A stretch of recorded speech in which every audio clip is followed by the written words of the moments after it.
if you are an emotionally sensitive person or an overthinker or a very emotional person who easily gets agitated, triggered, angry, and lashed out into emotional outbursts at work, around your friends, in your relationships, at home, every single place, then in this video, I'll be giving you information and knowledge about how certain environments and how certain situations and people can bring out the worst in us. It's not always that we are the problem, it's just our triggers, and how these environments can be easily triggering for us and put us in a situation where we feel anxious, worried, where we overthink, where we start panicking.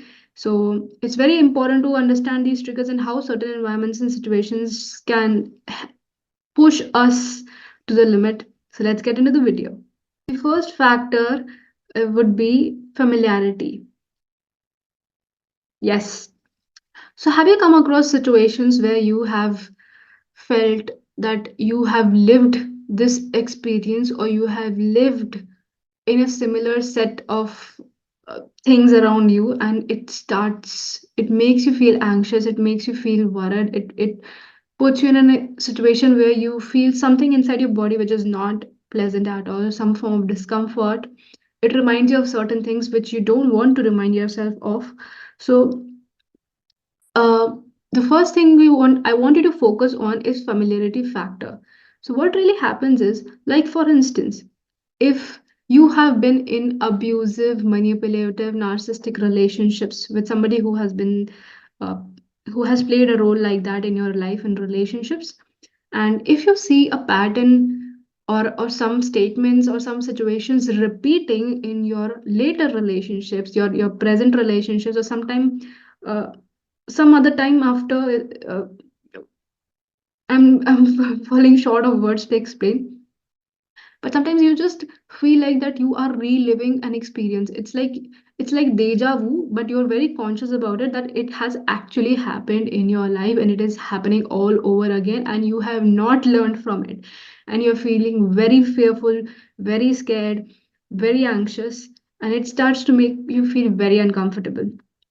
So certain things which are familiar to us, like how we listen to a song and we jump back to a memory associated with it. Like for instance, um, there was the song um, that a lot of Indian teens, at least millennials, would relate to, emptiness. Everybody will recall it to be a sad song, a song full of loneliness, right? So even if we hear that sound of that music playing, the lyrics happening in anywhere around, we instantly feel those emotions. We instantly feel that kind of loneliness, that kind of emptiness that the song is supposed to kind of draw a picture to us, ignite a feeling within us. So it's similarly how we can exactly tap into those feelings, certain feelings which bring out fear in us, um, which kind of bring out the monster that is living in us, that version of us, is what can happen when we are talking about familiarity. So as how we have certain good things to anchor back to, we have certain not so good things that we have an anchor back to, and that is how we feel triggered, that is how we feel that fear of abandonment, that fear of rejection, that fear of not being loved, valued, and taken for granted. So one factor is the familiarity factor. The second one is crowded spaces. So for example, if um if you are somebody who have been in crowded, who associate crowded spaces as a place where there's a lot of chaos, where there's a lot of confusion, where there are a lot of people, that you don't get attention. So I'm sure if you are somebody who gets triggered around crowded places, or you feel a lot of discomfort being in crowded places, then you are probably somebody who has a very core memory back in the past, which clearly makes you feel unseen, or clearly makes you feel lost in a sea of a lot of fishes, and you can't be seen, you can't be valued, you can't be recognized, you feel that you have been neglected. So these crowded spaces will act like a trigger for you, to that which will make you feel that you're not good enough, that you will be always suppressed by the crowd, that you will always not be valued or recognized for what you do, and you will just be a small part of the puzzle, and that feeling of not being seen is not pleasant. For someone like you, crowded spaces will be a trigger for them. So this is what it can look like. The third one is solitude. This factor. So if growing up, if you have been all on your own, it's like you have a family, you have a set of friends, you have a set of mentors, teachers, and but the problem is nobody really gets you. The problem is nobody really understands you. And the problem is that you are not able to express your needs, that you need help, that you need love, that you care, that you need attention and care and affection. Or even if you are able to express these certain things that you have been longing for, sometimes people are not in the position to show up in the way that we need.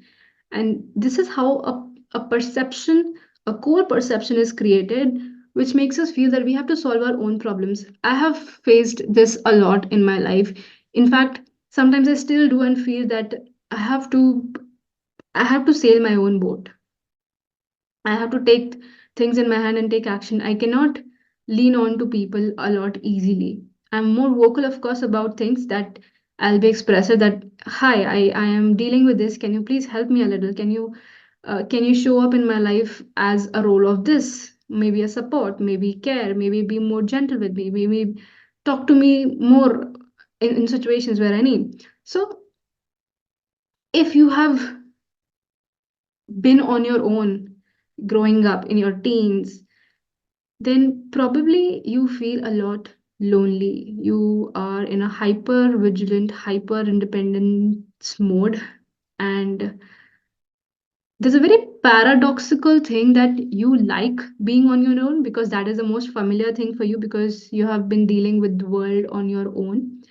And there's this another feeling contradicting to this feeling that you want somebody, you can't sit in solitude, you can't be on your own, you constantly have this urge that, oh, I need to be around people, I will work sitting around people even if they're not contributing in any conversation, even if they're not contributing in any of my work, any of my tasks, even if they're not actually investing their time. That's just that people are there. So a lot of people feel triggered when they're sitting alone. Like for example, a lot of extroverts might relate to this. There's a very I'm getting off topic, but I'm very much interested in talking about introverts and extroverts right now, so bear with me. Comment down below, what are you? Are you an introvert or an extrovert? And we will see which side wins. Which kind of people are watching my videos more? So yes, so you will observe that extroverts are somebody who get their energy spiked up when they're around people, and introverts are somebody who need their downtime. So, a lot of times it's difficult for introverts to be around group settings. They need their own time to sit back, charge, and show up again socially. And extroverts, they can't sit alone really. They have to be around people to feel that they're getting energy because they are extracting energy from outside, and introverts are extracting energy from inside, right? So a lot of extroverts will relate to this solitude as their trigger, and a lot of introverts will relate to being in crowded places as a trigger because extroverts would like to be around people, crowded places, and introverts would like solitude. But there's a big, not a big, there's a very thin line between that. Even introverts enjoy crowded places, but selectively, not too much. And even extroverts like solitude sometimes, very rarely, but sometimes. So these can be triggers that can be in both kind of people. Call myself as an introvert, but I'm a very extroverted person socially, and I'm a very goofy person if you would know me in real life. Getting back to these environmental situations and triggers, the fourth one would be childhood spaces. So, like for me, let's take my example. I have not had a great school time. I think uh, I have gone through a lot of bullying. I have gone through a lot of betrayal. I have gone through a lot of self-worth, self-esteem issues. I have gone through a lot of uh, school has. If I have to describe school in one word, school makes me weak. There are a lot of things in school that made me a weak person then. Now I have worked on myself, so I'm not weak anymore. If you don't want to be weak anymore, there's a link in the description. Come join me, I'll teach you great stuff for free. Yes. So for me, school is a childhood space which brings back a lot of negative emotions, negative feelings, negative memories. Of course, I have drained the charge of a lot of negative memories from school. But if I have to see, there's still a little negative association for me towards school. If I'm talking about school, if I'm going around school, my school, there is a likely chance that I might get triggered. But in my uh, weeks, months back history, if I have to go back, I don't think that I've been triggered. I've been okay with it. I have been able to get in touch with a lot of my classmates. I've been able to talk about my life, talk about my mission, what I'm here for, why am I making videos on YouTube, why am I helping women become confident, resilient, and powerful and live a life of freedom, not be insecure and all that. I wouldn't have been able to pursue this because I would have been super conscious, super insecure that what would people from my school would think. So for somebody who probably walks by certain places, who probably thinks of certain scenarios, certain memories, they might get triggered. They might start crying either, they might start having an anxiety attack or a panic attack. They might have palpitations, they might have some sense of fear. So it can happen to anything. If you've had an abusive or a dysfunctional dynamics in your family at home, probably you will not feel at ease. You will not feel safe at home because that's what memories and trauma does.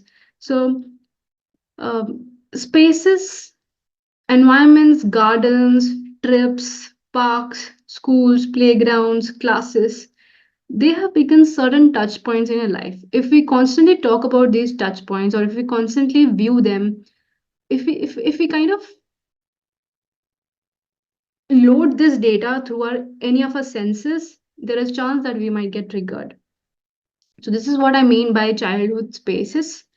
The fifth factor that I want you to take in consideration is transitions.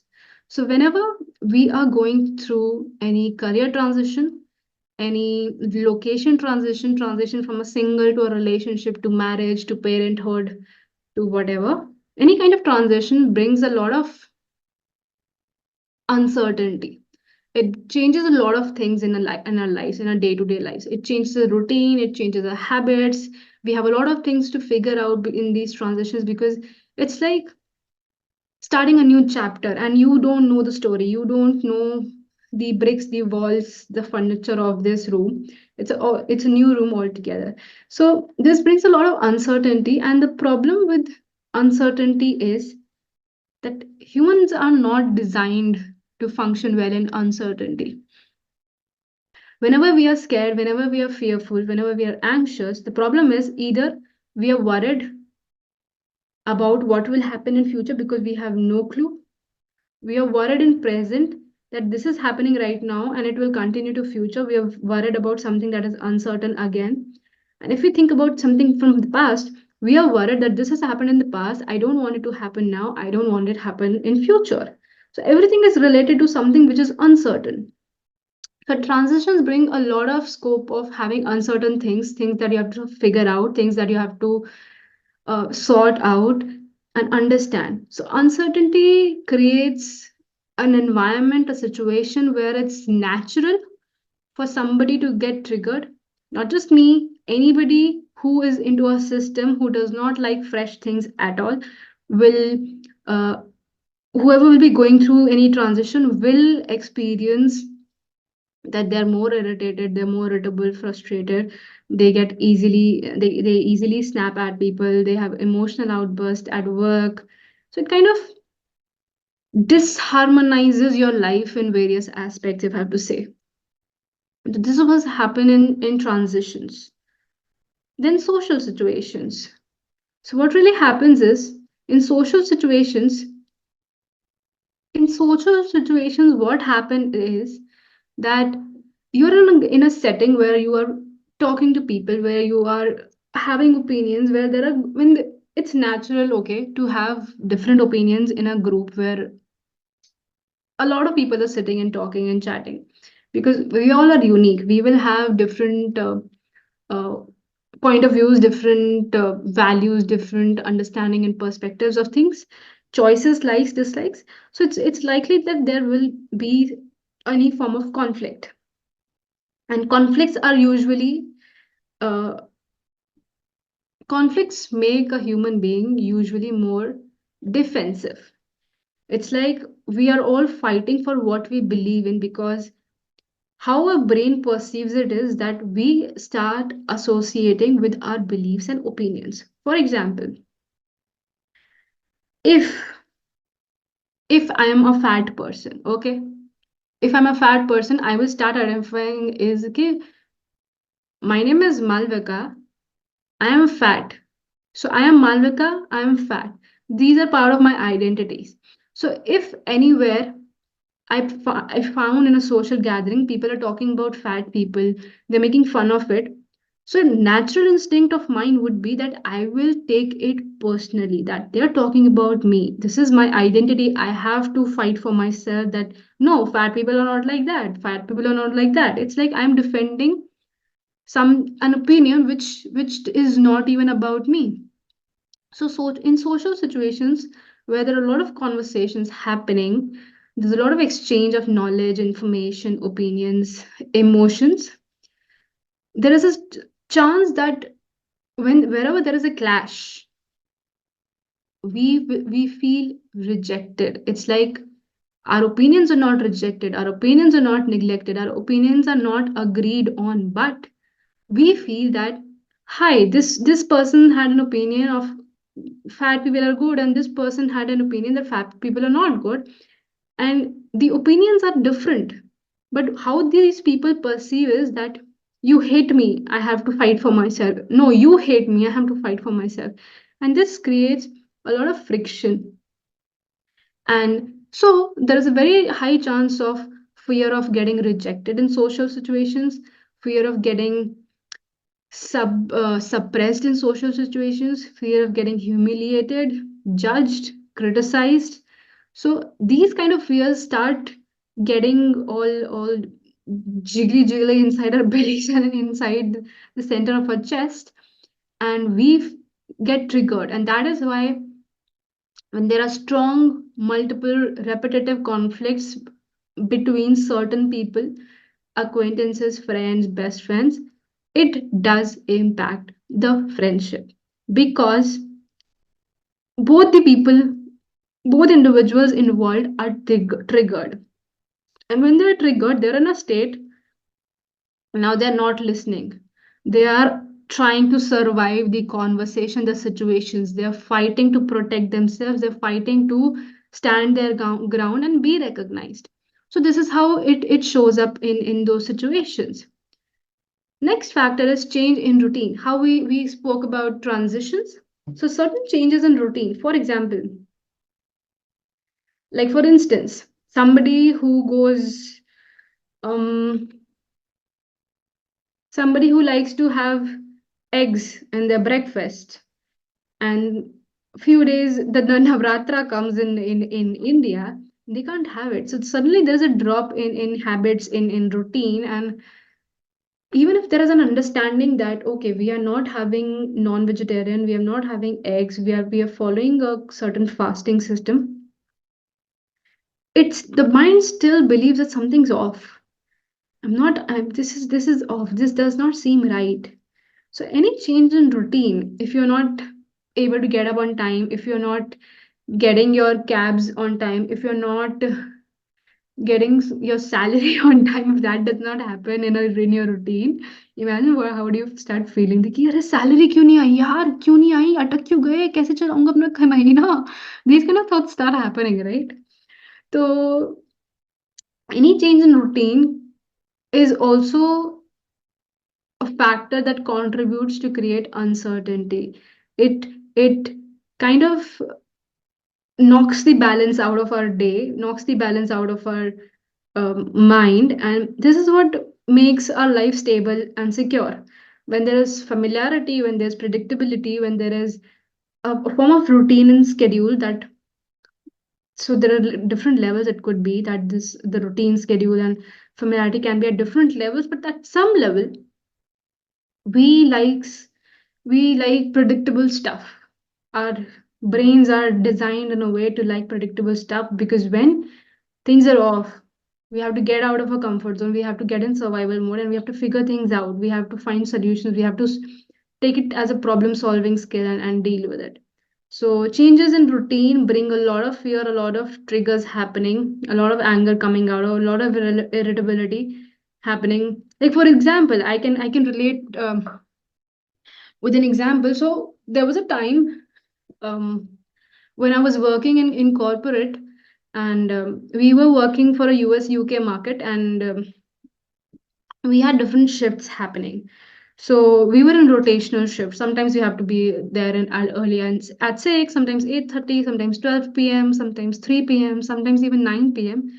And this change of routine kind of hampers our mental health and also our physical health, because it keeps changing the time we are sleeping, it keeps changing the time we are eating, it keeps changing the time we are actually active. So it kind of breaks the routine, and it brings a lot of uncertainty. Being honest, as the kind of emotional person I was back then, it was very difficult for me to act, to deal with, to manage and adapt to these kind of changes happening, and I had to like fight a lot to survive, because I was in survival mode every single time that happened. So this is one thing that you can relate to, and see that if it triggers you, then you are probably getting triggered more, because you're experiencing a lot of changes in your routine. The next is exclusion.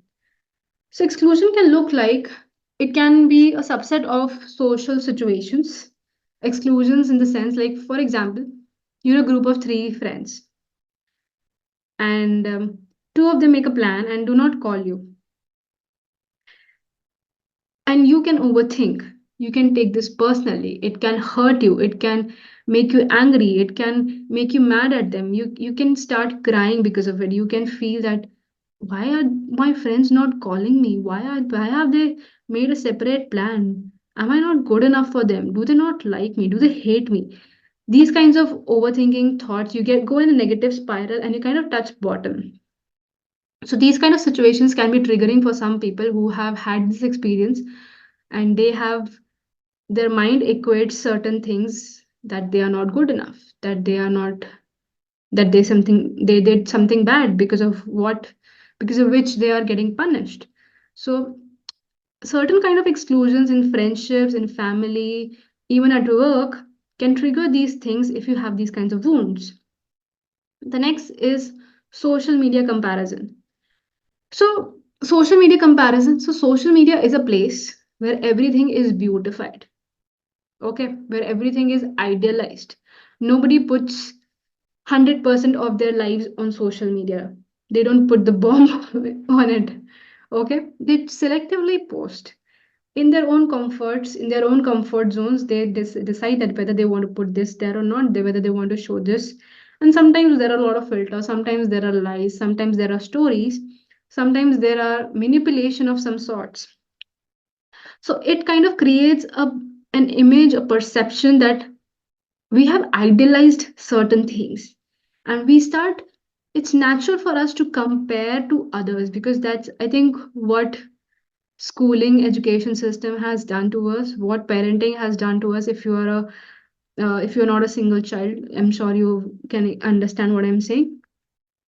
So comparison is what we have experienced a lot, and comparison is a way to gauge, to measure value, measure worth. It was supposed to measure value only, like इतना वजन है तो इतना इसका पैसा होगा या फिर ऐसा कुछ. But what we are doing is we are actually, we started to value ourselves based on what weightage they have, and we start comparing them and us. So social media plays which not even real. It's actually virtual. It's not real. It's real for a reason. So if certain social um, post, if you see somebody looking a certain way, if you see somebody uh, earning extraordinarily rich, if you see somebody traveling, it will create a sense of lack in you. It will create a sense of desire in you that this person has it, I don't have it, I want it, I can't have it because I don't have this, I don't have that, and you start comparing yourself. And when that happens, when you get in the mindset of lack, that I am not this, this person is this, I am not this, I'm not this is because I'm bad, I'm poor, I'm ugly, I don't have a girlfriend because I'm shit person, I don't know how to control my anger, I'm small, I'm this, that, jo bhi. So this comparison is, these false beliefs, these false pictures are a very strong reason these days, which can lead to a lot of triggers, especially of abandonment and fear of getting rejected, not accepted. And the 10th factor is unresolved trauma. So, for example, if you have an unresolved emotional issue, like for instance, if you've been cheated on in a past relationship, okay, and it was very effortless, that guy or that girl was a pro at it, they did not let you know, they did not even let you doubt them. So what happens is, certain things they did which came out to you later that they were actually lying, they made you believe certain things.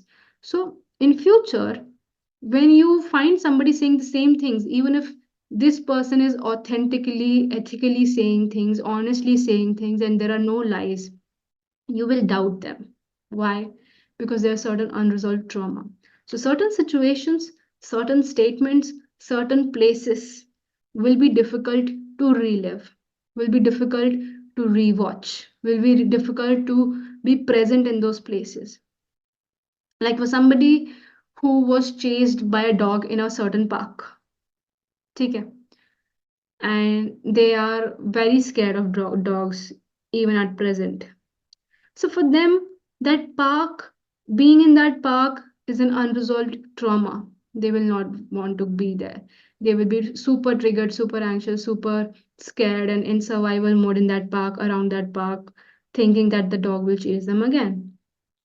So, similarly, whatever emotional problems we are carrying with ourselves, the baggages, the bricks that we are carrying on our shoulders, or our backs, on our heads, anything, statement, phrase, voice, touch, smell, place will be a trigger for us because we have that unresolved trauma related to that. So, what exactly happens is, this these kind of environmental factors, these kind of situations will act as triggers as long as you have those triggers. So the point is that the first step to overcome these triggers and take charge of the situation in your life and take control is to be aware of your story. By the story that I mean, be aware of what has happened in your life. Be aware of how these situations, these experiences are still contributing in your life as an adult woman. Be aware of that if I'm getting triggered in a certain situation, this is what it means. Try to learn about yourself. The problem is you have lost yourself. That is why you are getting triggered. You have lost control of yourself. You have surrendered to these emotional baggages, these traumas, these wounds, people who have misused you, people who have taken advantage of, people who have manipulated you and made you believe that you are a shit person, that you are not worthy, that you are not valuable. So, what I would suggest you to do is practice journaling, practice self awareness. Think of certain things that the I have a mentor, and he's a healer, he's a good healer, he's a good teacher, trainer. And there's this one question that he keeps asking to his students, and to trace back what led to what. So, for example, if you are triggered by somebody, let's take my example. I was triggered with the word auntie. Okay, I would not like it. I would not like the sound of it. I would not like anything of it. So I asked why to myself. Just one question. You have to keep asking why till you reach a point that you can't go further beyond it. I asked why auntie because I had a thinking that I look like an auntie and I don't want to look like an auntie. Then I asked myself, why do I feel that? Then I recall that in school I was called auntie, auntie, auntie, amma, amma, amma. So there's this perception that I was called this. It made me feel ashamed. It made me feel insulted. It made me feel that I was being humiliated. And that is why I don't want to be called auntie. Going back to that. Now, why was I feeling humiliated, ashamed, and all of that? So I figured that my friends were calling me this, pointing fingers at me, ha ha ha ha, laughing at me, and it made me feel that I am a person who is supposed to be laughed at. I'm stupid. This is what I believed. Or I'm ugly. Or I'm this. I'm a pathetic person. So this was a revelation for me back then when I started my self awareness journey, my self discovery journey.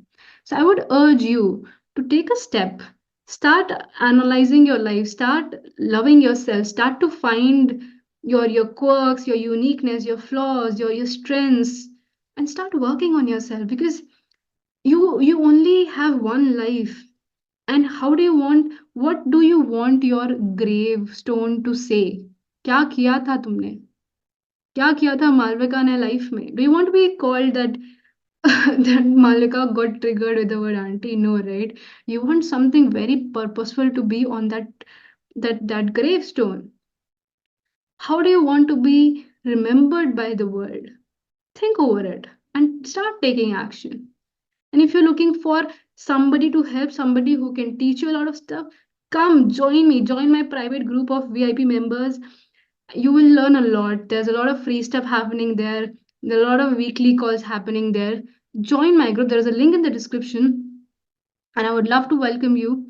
It's called Self Love Emotional Freedom Hub, and we do a lot of stuff there, and you will change your life completely 360-degree.